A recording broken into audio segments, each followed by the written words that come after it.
A suspect has been arrested following a string of attacks on Asian Americans in California's Bay Area. We want to warn you, these videos are disturbing to watch. Last month, a man was seen grabbing money out of a 55-year-old man's hand in a store in Oakland's Chinatown. Another video captured on the same day shows what appears to be the same man assaulting his 71-year-old grandmother. And here, a 91-year-old man was shoved so hard he was knocked to the ground.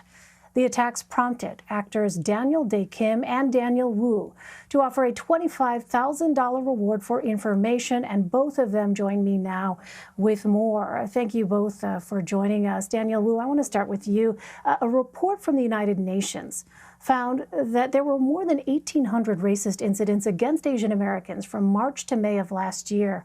What do you believe is fueling these attacks? Well, the number now is over almost 3,000 now. And there's a combination of things, but I think a lot of it comes from racist rhetoric related to the coronavirus. And a lot of that has, we have taken the brunt of that in our community. We're being attacked on all sides. But there's a part of it is also being targets of crime, because elder members of our community are seen as targets and vulnerable targets and easy targets to attack. Daniel Dae Kim, on Instagram, you wrote this, quote, "The number of hate crimes against Asian Americans continues to skyrocket. Despite our repeated pleas for help, the crimes are too often ignored and even excused." Why do you believe these crimes are being ignored? And what did you mean when you said even excused? It's historically speaking, there have been a number of crimes against Asian Americans that have gone excused. I think specifically I'm thinking of Vincent Chin in 1982, who was viciously beaten and murdered with a baseball bat, and his killers have yet to serve a day in prison. So, we, throughout our history, from the Chinese Exclusion Act in the 1880s to the imprisonment of 120,000 Japanese Americans during World War II, because they were considered to be enemies, because they were of Japanese descent, are examples of how Asian Americans have been treated as less than Americans.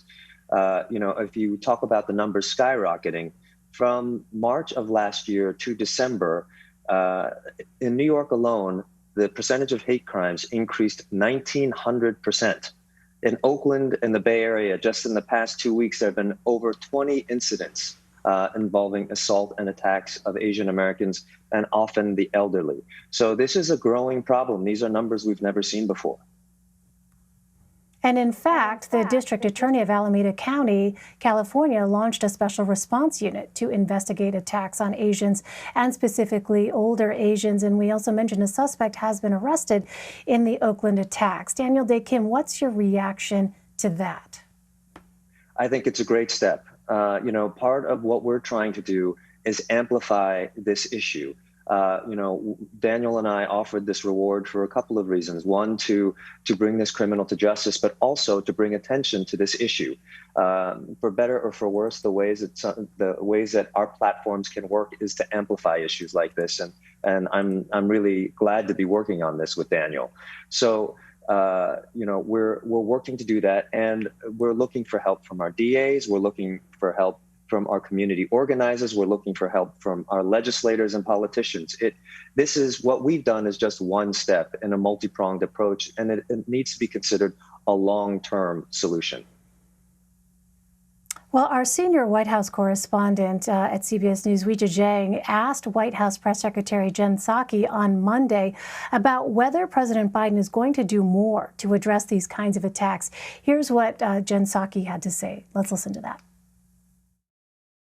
I'm not aware that he's seen the videos, but he is concerned about the discrimination against, the actions against the Asian American community, which is why he signed the executive order and why he's been outspoken in making clear that, attacks, verbal attacks, any attacks of any form are unacceptable, and we need to work together to address them. But obviously the executive order is something he did very early in his administration. It's still early, but even earlier, because he felt it was so important to put a marker down.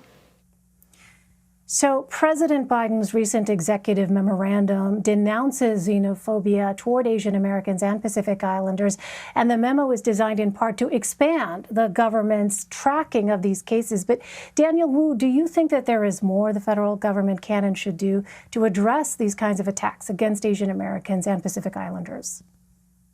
Well, I think right now that's a step in the right direction by acknowledging and recognizing the problem that we are facing and that our community is in crisis.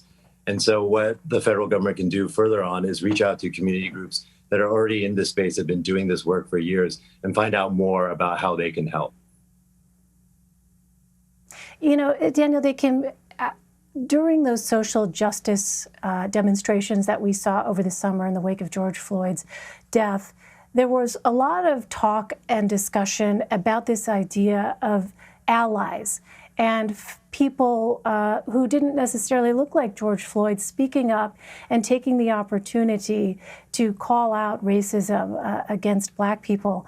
In this moment, as we see these cases throughout the United States, as you pointed out, what role do you think allies can play moving forward here? Allyship means so much, because if only Asian Americans care about Asian American issues, then we're really speaking in an echo chamber. And those of us who have been following these issues since COVID started have seen these kinds of incidents in our news feeds pop up almost daily, and yet we see very little being done about it. So it's really important that we have people from the African American community, the Latinx community, the white community, all of us working together. And I think it's really important to point out here that this reward was not meant to vilify any community whatsoever. This is not a matter of sowing division between one race versus another race. This is really about bringing a criminal to justice and helping a victim. And so, as we study this problem, we all know that it's much more complicated and nuanced than just one crime. And so I think at the end of the day, we can all unify around this idea that we should be able to protect our elderly citizens and try and create safer neighborhoods for all of us. Finally, I want to ask both of you this question. The Lunar New Year begins Friday. Daniel Wu, I'll start with you. What is your message to members of the AAPI community looking to celebrate this weekend?